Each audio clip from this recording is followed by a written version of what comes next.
ഇപ്പോൾ അമേരിക്കയും ഇറാനും തമ്മിൽ ഉണ്ടാക്കിയിരിക്കുന്ന ഈ ഒരു കരാർ സംബന്ധിച്ച് ഇസ്രയേലിനെ ഇത് എങ്ങനെ ബാധിക്കും എന്നാണ് പല പ്രിയപ്പെട്ട ദൈവമക്കൾ വിശ്വാസികളായിട്ടുള്ളവർ ചോദിക്കുന്ന ചോദ്യം. പ്രത്യേകിച്ച് അമേരിക്ക ഇറാനെ കുറച്ചും കൂടെ സ്ട്രെങ്തൻ ചെയ്യുകയാണോ ഉണ്ടായേ, ശക്തിപ്പെടുത്തുകയാണോ ഉണ്ടായേ? അമേരിക്ക ഇസ്രയേലിൻ്റെ പക്ഷത്തിൽ നിന്ന് വിട്ടുമാറി പോവുകയാണോ? ഈ കാര്യങ്ങളെല്ലാം എസ്കേൽ 38 കാണുന്ന ആ സംഭവത്തിലേക്ക് കുറച്ചും കൂടെ ഫാസ്റ്റായിട്ട് കാര്യങ്ങൾ നീക്കിയോ? അതിൻ്റെ ഏറ്റവും ഇമ്പോർട്ടൻ്റ് ആയിട്ടുള്ള കാര്യം, എങ്ങനെയാണ് വിശ്വാസികളായിട്ടുള്ള ദൈവമക്കൾ ദൈവവചനത്തിൻ്റെ വെളിച്ചത്തിൽ നിന്നുകൊണ്ട് ഈ കാര്യങ്ങളെ വീക്ഷിക്കേണ്ടത്? അതൊക്കെയാണ് എനിക്ക് ഇന്നത്തെ ഈ സന്ദേശത്തിൽ നിങ്ങളുമായി പങ്കുവയ്ക്കാനുള്ളത്. Hello, I am Georgy Mathew Alexios and welcome to pointer to eternity. അപ്പോൾ നിങ്ങളിൽ പലരും ഇതിനോടകം അറിഞ്ഞു കാണും, അമേരിക്കയും ഇറാനും ഒരുമിച്ച് ഈ ഞായറാഴ്ച ഡിജിറ്റലായിട്ടുള്ള രീതിയിൽ ഒരു കരാറിൽ ഒപ്പുവെച്ചു. ആ കരാറിൻ്റെ ഫിസിക്കലായിട്ടുള്ള രീതിയിൽ അവർ ഒപ്പുവെക്കാൻ പോകുന്നത് ഈ വെള്ളിയാഴ്ച ജനീവയിൽ വെച്ചാണ്. ഈ കരാറിലെ ഫുൾ ഡീറ്റെയിൽസ് ഒന്നും തന്നെ ഇപ്പോൾ പബ്ലിഷ് ചെയ്തിട്ടില്ല. ഈ വെള്ളിയാഴ്ച കഴിഞ്ഞിട്ട് മാത്രമേ അവരത് പബ്ലിഷ് ചെയ്യുള്ളൂ. അപ്പോൾ നമ്മളിപ്പോൾ ഈ മാധ്യമങ്ങളിലൊക്കെ കണ്ടേക്കാവുന്ന ചില കാര്യങ്ങളൊക്കെ എല്ലാം അസംഷൻസ് ആണ്, അഭ്യൂഹങ്ങളാണ്.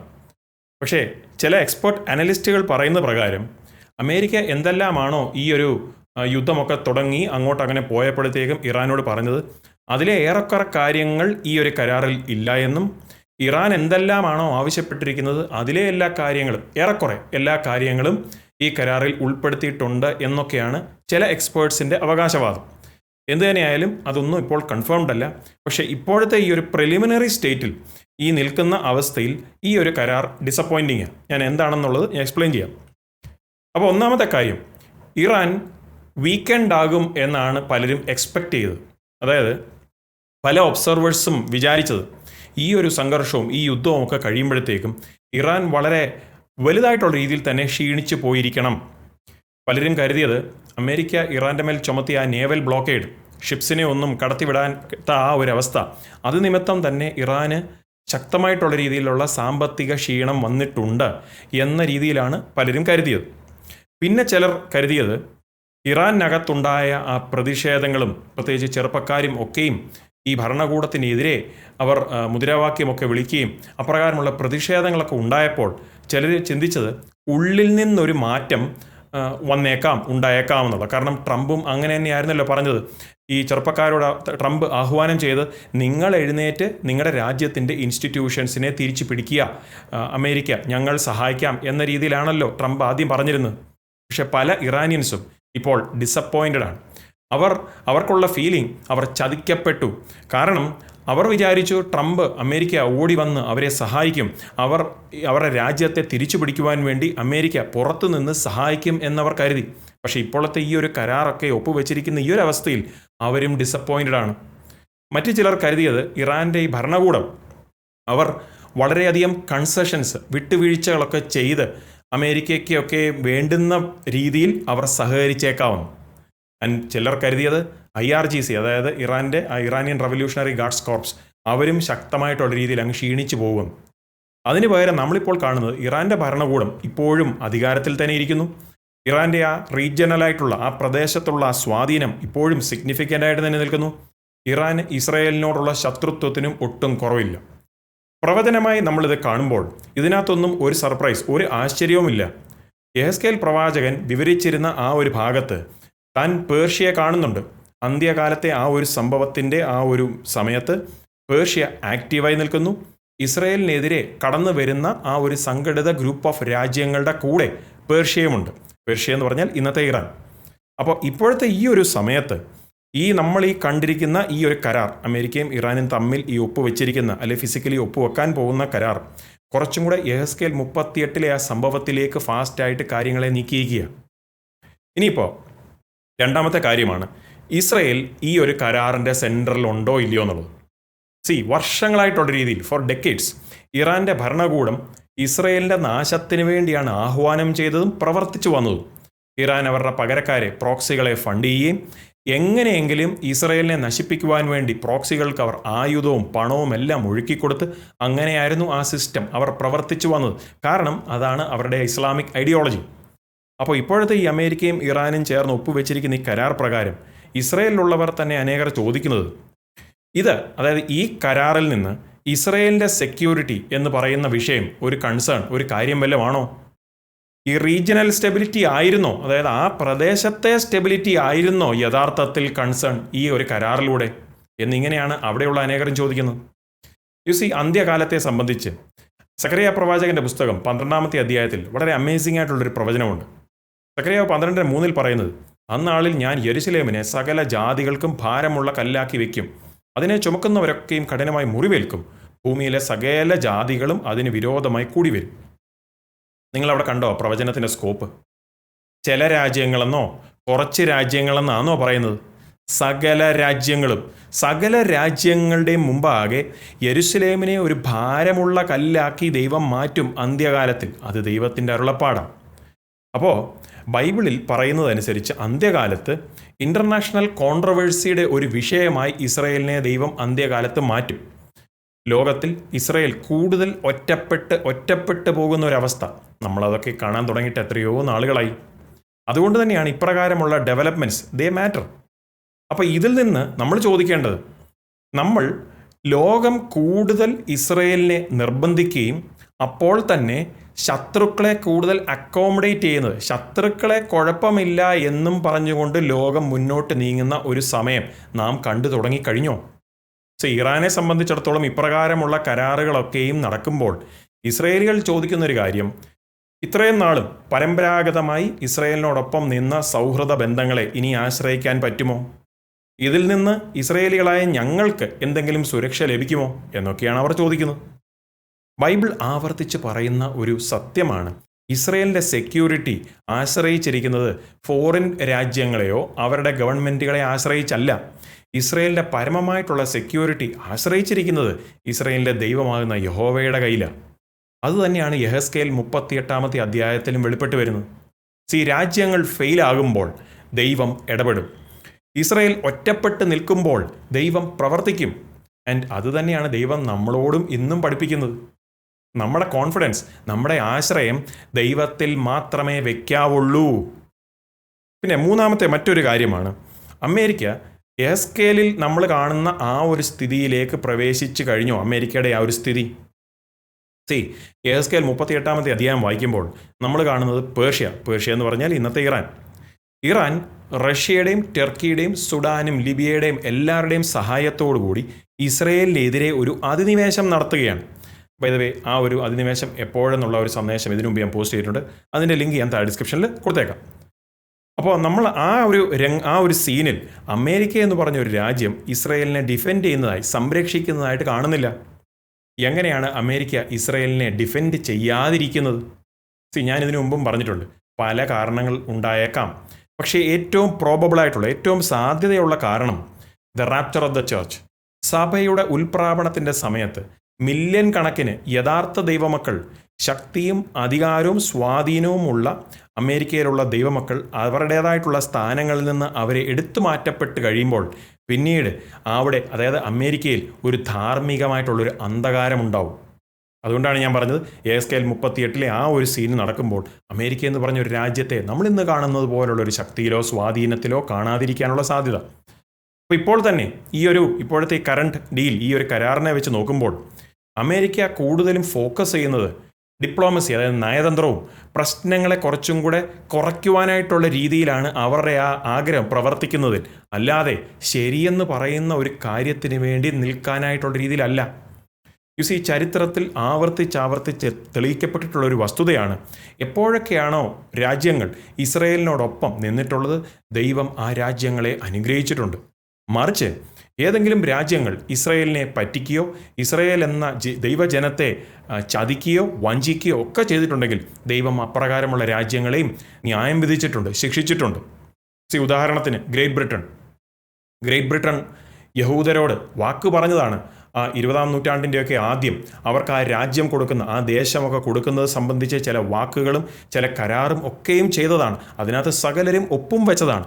എന്നിട്ട് നമ്മൾ കാണുന്നത് ചരിത്രത്തിൽ അവർ മുന്നോട്ട് പോയപ്പോൾ അവർ യഹൂദരെ ചതിച്ചു. അത് നിമിത്തം great Britain they lost that status of A great super power. ഒരു വലിയ ഒരു പവർ ആയിരുന്ന ഗ്രേറ്റ് ബ്രിട്ടൻ, ഇപ്പം ചിലർ പറയുന്ന പോലെ great Britain is no longer great. അവർ ആ ഒരു ഗ്രേറ്റ്നെസ്സിൽ നിന്ന് എന്നേ വീണുപോയി. വൈദവേ, ആ കാര്യങ്ങളൊക്കെ കൂടുതൽ അറിയണമെന്നുണ്ടെങ്കിൽ ഇസ്രയേലിൻ്റെ ദേശം, യഹൂദരുടെ അവകാശവാദങ്ങൾ, 4 അവകാശവാദങ്ങളെ പരിശോധിക്കുന്ന സന്ദേശം ഇതിനു മുമ്പ് ഞാൻ പോസ്റ്റ് ചെയ്തിട്ടുണ്ട്. അതിൻ്റെ ലിങ്ക് കൂടെ ഞാൻ ഡിസ്ക്രിപ്ഷനിൽ കൊടുത്തേക്കാം. അപ്പോൾ ട്രംപിൻ്റെ നിലപാട് ചൈനയിലേക്ക് അദ്ദേഹം പോയതിന് ശേഷവും അതിനു മുമ്പും അത് തമ്മിൽ വലിയ വ്യത്യാസമുണ്ട്. ചൈനയിൽ പോയിരുന്നപ്പോൾ ചിലപ്പോൾ തൈവാനെ പറ്റിയുള്ള സംസാരം, പിന്നെ ആഗോളതലത്തിലുള്ള ട്രേഡും ബിസിനസ്സും, എനർജി സപ്ലൈ, പിന്നെ അമേരിക്കയും ചൈനയും തമ്മിലുള്ള സ്ട്രാറ്റജിക്കായിട്ടുള്ള കോമ്പറ്റീഷൻ, ഇതെല്ലാം തന്നെ ചില പോളിസികളൊക്കെ അവിടെ ചർച്ച ചെയ്യപ്പെട്ടപ്പോൾ ഉൾപ്പെട്ടിരുന്നേക്കാം. അതുകൊണ്ടായിരിക്കാം ട്രംപ് ചൈനയുടെ യാത്ര കഴിഞ്ഞ് മടങ്ങി വന്നപ്പോൾ ട്രംപിന് ഇറാനെ സംബന്ധിച്ചിടത്തോളമുള്ള നിലപാടിലും മാറ്റം വന്നത്. അപ്പോൾ ഇവിടെയാണ് നമ്മൾ ഹ്യൂമൻ സൊല്യൂഷൻസിൻ്റെ ഫെയിലിയറൊക്കെ നമ്മൾ പരിശോധിക്കേണ്ടത്. യു സി, നമ്മൾ മനുഷ്യരിൽ ആശ്രയിക്കുമ്പോൾ ഉറപ്പായിട്ടും പരാജയമായിരിക്കും റിസൾട്ട്. അറ്റ്ലീസ്റ്റ് ബൈബിൾ അതാണ് തെളിയിക്കുന്നത്. ഉദാഹരണത്തിന് 1 രാജാക്കന്മാർ 20-ാമത്തെ അധ്യായത്തിൽ നമ്മൾ ഇസ്രയേലിൻ്റെ രാജാവായ ആഹാബ് സിറിയയുടെ രാജാവായ ബെൻഹദാദിനെ തോൽപ്പിക്കുന്നതായിട്ട് കാണുന്നുണ്ട്. പക്ഷേ ബെൻഹദാദിനെയൊക്കെ കംപ്ലീറ്റ് ആയിട്ടുള്ള രീതിയിൽ നശിപ്പിക്കുന്നതിന് പകരം ആഹാബ് ബെൻഹദാദുമായിട്ടുള്ള രീതിയിൽ ഒരു കരാറിൽ അവർ പ്രവേശിക്കും. അതുകൊണ്ട് തന്നെ ആ ഒരു സംഘർഷം പൂർണ്ണമായിട്ടുള്ള രീതിയിൽ അവിടെ സെറ്റിൽ ചെയ്യുന്നുമില്ല. പിന്നീട് നമ്മൾ കാണുന്നത് ആ സിറിയൻ രാജ്യം പിന്നീടും ഇസ്രായേൽ മക്കൾക്ക് ഒരു ഉപദ്രവമായി മാറുകയാണ്. മനുഷ്യരുണ്ടാക്കുന്ന എഗ്രിമെൻറ്റ്, കരാറുകളെല്ലാം തൽക്കാലത്തേക്കുള്ള രീതിയിൽ ചില സംഘർഷങ്ങളെയൊക്കെ ഒന്ന് പോസ് ചെയ്യാം, തൽക്കാലം ഒരു സ്റ്റോപ്പ് ഇട്ടതുപോലെ വരാം. പക്ഷേ അവയ്ക്കൊന്നും യഥാർത്ഥമായിട്ടുമുള്ള ഹൃദയത്തിൻ്റെ രൂപാന്തരം കൊണ്ടുവരാൻ സാധിക്കില്ല. ഇപ്പോൾ മിഡിൽ ഈസ്റ്റിനെ പറ്റി ഒന്ന് നോക്കി. അനേക സമാധാന ചർച്ചകൾ, അനേക വെടിനിർത്തലുകൾ, ഡിപ്ലോമാറ്റിക് മീറ്റിങ്ങുകൾ, പിന്നെ എഗ്രിമെൻറ്റുകൾ, കരാറുകൾ, ഇതൊക്കെയെല്ലാം പല കാലങ്ങളിൽ പലരും ചെയ്തു വന്ന ഒരു കാര്യമാണ്. എന്നിട്ടും അവിടെ നിലനിൽക്കുന്ന ഒരു സമാധാനമില്ല. കാര്യമെന്നാ? യഥാർത്ഥ പ്രശ്നം പൊളിറ്റിക്കൽ, അതായത് രാഷ്ട്രീയപരമല്ല. യഥാർത്ഥ പ്രശ്നം ആത്മീകമാണ്. അവിടെ നടക്കുന്നത് ഒരു ആത്മീക യുദ്ധമാണ്. ദൈവത്തിൻ്റെ പദ്ധതിയും പിശാചിൻ്റെ പദ്ധതിയും തമ്മിലുള്ള ഒരു ആത്മീക യുദ്ധം. ആൻഡ് ഇപ്രകാരമുള്ള ഒരു സമയത്തെക്കുറിച്ചാണ് പൗലോസ് 1 തെസ്സലോനിക്കർ 5-ാമത്തെ അധ്യായത്തിൽ മുൻകൂട്ടി മുന്നറിയിപ്പ് നൽകിയത്. അവർ സമാധാനമെന്നും നിർഭയമെന്നും പറയുമ്പോൾ ഗർഭിണിക്ക് പ്രസവവേദന വരും പോലെ അവർക്ക് പെട്ടെന്ന് നാശം വന്ന് ഭവിക്കും. അതിൻ്റെ അർത്ഥം എല്ലാ സമാധാന കരാറും തെറ്റാണെന്നാണോ? അല്ല. പക്ഷേ ഇത് നമ്മളെ, വിശ്വാസികളായ ദൈവമക്കളെ ഓർപ്പിക്കുന്നത് ലോകത്തിൻ്റെ പ്രശ്നങ്ങൾക്കുള്ള പരമമായിട്ടുള്ള പരിഹാരം വരുന്നത് ഇപ്രകാരം രാഷ്ട്രീയപരമായിട്ടുള്ള ചർച്ചകളിലോ കരാറിലോ അല്ല. സമാധാന അൾട്ടിമേറ്റ് ആയിട്ടുള്ള രീതിയിൽ, അല്ലെങ്കിൽ ലോകത്തിൻ്റെ പ്രശ്നങ്ങൾക്കുള്ള പരിഹാരം, പരമമായിട്ടുള്ള സൊല്യൂഷൻ വരുന്നത് സമാധാനപ്രഭുവായ യേശുക്രിസ്തുവിൻ്റെ വരവിലൂടെ മാത്രമാണ്. അപ്പോൾ ഇപ്പോൾ സ്റ്റേജ് ഒരുക്കപ്പെട്ട് വരികയാണ്. യേശു കർത്താവിൻ്റെ 2-ാം വരവിനെക്കുറിച്ച് യേശു തന്നെ വിവരിച്ചപ്പോൾ യേശു പറഞ്ഞതാണ് ഈറ്റുനോവിൻ്റെ ആരംഭം. ഒരിക്കൽ ആ ഈറ്റുനോവുകൾ ആരംഭിച്ചു കഴിഞ്ഞാൽ പിന്നീട് അത് പുറകോട്ട് പോകില്ല, അത് ഡെലിവറിയിൽ തന്നെ ചെന്നെത്തുകയുള്ളൂ. അപ്പോൾ ചരിത്രത്തിൽ ഒരു സമയത്ത് ഒരു തലമുറ വരും, ഇപ്രകാരം ഈറ്റുനോവുകൾ പിന്നീട് പുറകോട്ട് പോകാത്ത വിധത്തിലുള്ള കാര്യങ്ങൾ വീക്ഷിക്കുന്ന ഒരു തലമുറ ചരിത്രത്തിൽ ഒരു സമയത്ത് വരും. നമ്മളാണോ ആ തലമുറ? ഇസ്രയേലിൻ്റെ ദേശത്ത് തിരിച്ച് മടങ്ങി വന്നു, അല്ലെ ദൈവം അവരെ മടക്കിക്കൊണ്ട് വന്നു. അതുതന്നെയാണ് ഏറ്റവും വലിയ സൂപ്പർ സൈൻ. പ്രവചനത്തിലെ ഏറ്റവും വലിയ സൂപ്പർ സൈൻ ഏതാണെന്ന് ചോദിച്ചാൽ ഇസ്രയേൽ എന്ന രാഷ്ട്രം വീണ്ടും അവരുടെ സ്വന്തം ദേശത്ത്, ദൈവത്തിൻ്റെ സ്വന്തം ജനമാകുന്ന ഇസ്രയേൽ, അവരുടെ ദേശത്ത് വീണ്ടും ദൈവം അവരെ കൊണ്ടുവരുന്നതാണ് ദ സൂപ്പർ സൈൻ. അതിനെപ്പറ്റി മറ്റ് ചില സന്ദേശം ഞാൻ പോസ്റ്റ് ചെയ്തിട്ടുണ്ട്. അവയുടെ ലിങ്കിലൂടെ താഴെ ഡിസ്ക്രിപ്ഷനിൽ കൊടുത്തേക്കാം. പിന്നെ പേർഷ്യ, അതായത് ഇന്നത്തെ ഇറാൻ, ആക്റ്റീവായിട്ട് നിൽക്കുന്നു. റഷ്യ വളരെയധികം സ്വാധീനമുള്ള ഒരു രാജ്യമായിട്ട് ഇപ്പോൾ നിൽക്കുന്നു. ടർക്കി കൂടുതലും ആ മിഡിൽ ഈസ്റ്റിൻ്റെ പ്രദേശത്തിൽ ശക്തനാണെന്ന് തെളിയിക്കുന്ന വിധത്തിൽ അവരുടെ കാര്യങ്ങൾ ചെയ്യുന്നു. അപ്പോൾ തന്നെ ഇസ്രായേലിൻ്റെ മേലുള്ള സമ്മർദ്ദം, പ്രഷറും വർദ്ധിക്കുന്നു. ആഗോളതലത്തിലുള്ള അനിശ്ചിതത്വവും വർദ്ധിക്കുന്നു. അതിൻ്റെ കൂടെ ആത്മീക വഞ്ചനയും വർദ്ധിക്കുന്നു. അപ്പോസ്തലനായ പൗലോസ് 1 തിമോത്തിയോസ് 4 പറഞ്ഞതാണ്, അന്ത്യകാലത്ത് അനേകർ സത്യവിശ്വാസം വിട്ടുമാറിപ്പോകും. സത്യത്തെ ഉപേക്ഷിച്ച് അനേകർ കള്ളത്തിൻ്റെ പുറകിൽ പോവും. ചതിയുടെയും വഞ്ചനയുടെയും ഉപദേശങ്ങൾ സത്യമെന്നുള്ള രീതിയിൽ പറയുകയും പഠിപ്പിക്കുകയും ചെയ്യപ്പെടും. അത് അങ്ങനെയുള്ളതായിരിക്കും മൾട്ടിപ്ലൈ ചെയ്യുന്നത്, പടരുന്നത്. ആൻഡ് അതുതന്നെയല്ലേ ഇന്ന് ഏറെക്കുറെ ലോകത്തിൽ കണ്ടുവരുന്നത്. ക്രിസ്തീയ ഗോളം എന്ന് പറയുന്നിടത്ത് പോലും ഇതൊക്കെയല്ലേ ഏറെക്കുറെ കണ്ടുവരുന്നത്. ക്രിസ്തീയ സഭയുടെ സ്ഥിതി തന്നെ നോക്കുമ്പോൾ മനസ്സിലാവും യേശു കർത്താവിൻ്റെ വരവ് ഏറ്റവും അടുത്തു എന്നുള്ളത്.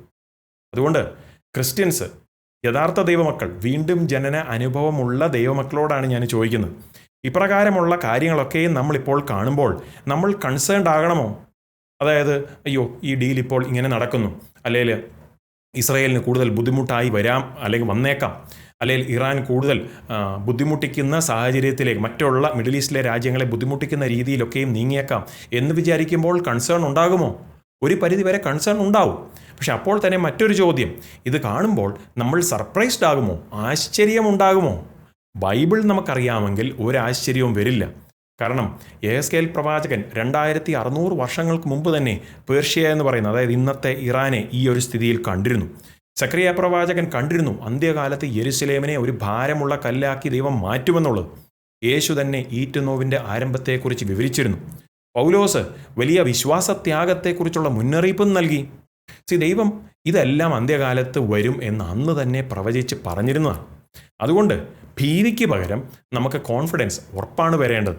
ഭയത്തിന് പകരം വിശ്വാസവും ഉറപ്പുമാണ് നമ്മുടെ ഉള്ളിൽ നിന്ന് പുറത്തേക്ക് ഒഴുകേണ്ടത്. കാരണം ദൈവത്തിൻ്റെ വചനം എങ്ങനെയാണോ അന്ത്യകാലത്ത് നടക്കണമെന്ന് പറഞ്ഞ കാര്യങ്ങൾ അതുപോലെ തന്നെ സംഭവിച്ചു വരികയാണ്. യേശു കർത്താവ് ലൂക്കോസ് 21:28 പറഞ്ഞത് ഓർക്കണം. ഇത് സംഭവിച്ചു തുടങ്ങുമ്പോൾ നിങ്ങളുടെ വീണ്ടെടുപ്പ് അടുത്തു വരുന്നത് കൊണ്ട് നിവർന്ന് തലപൊക്കുവീൻ.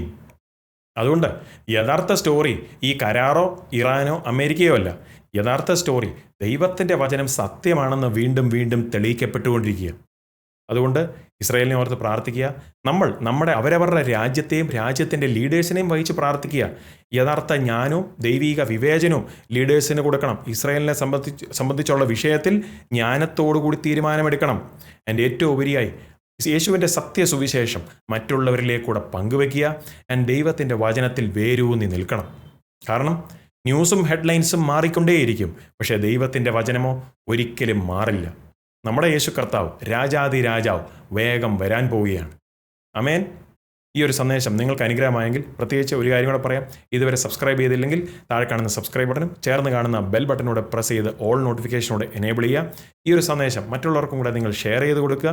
പിന്നെ അതുപോലെ തന്നെ ഈ സന്ദേശങ്ങളുടെ ലിങ്കുകൾ ടെലഗ്രാമിലൂടെ നിങ്ങൾക്ക് പേഴ്സണലി ഡെലിവേർഡ് ആകണമെന്നുണ്ടെങ്കിൽ നമ്മുടെ ടെലഗ്രാം ചാനലിലൂടെ നിങ്ങൾ ജോയിൻ ചെയ്ത് വെച്ചേക്കുക. ടെലഗ്രാം ചാനലിലെ ലിങ്ക് കൂടെ ഞാൻ താഴെ ഡിസ്ക്രിപ്ഷനിൽ കൊടുത്തേക്കാം. So take care. God bless. നിങ്ങൾക്ക് ഈ സന്ദേശം ഒരു അനുഗ്രഹമാകുന്നെങ്കിൽ ലൈക്ക് ചെയ്യാൻ മറക്കരുത്. നിങ്ങൾ സബ്സ്ക്രൈബ് ചെയ്തിട്ടില്ല എങ്കിൽ സബ്സ്ക്രൈബ് ചെയ്യാനും ചേർന്ന് കാണുന്ന ബെൽ ഐക്കണും പ്രസ് ചെയ്ത് സബ്സ്ക്രൈബ് ആവുമെങ്കിൽ നിങ്ങൾക്ക് ഇപ്രകാരമുള്ള അപ്ഡേറ്റുകളും ബൈബിൾ സ്റ്റഡി സെഷനുകളും എല്ലാം ഇതേ ചാനലിൽ എപ്പോഴൊക്കെ അപ്ലോഡ് ആകുമോ നിങ്ങൾക്കത് നോട്ടിഫിക്കേഷനായി ലഭിക്കുന്നതായിരിക്കും.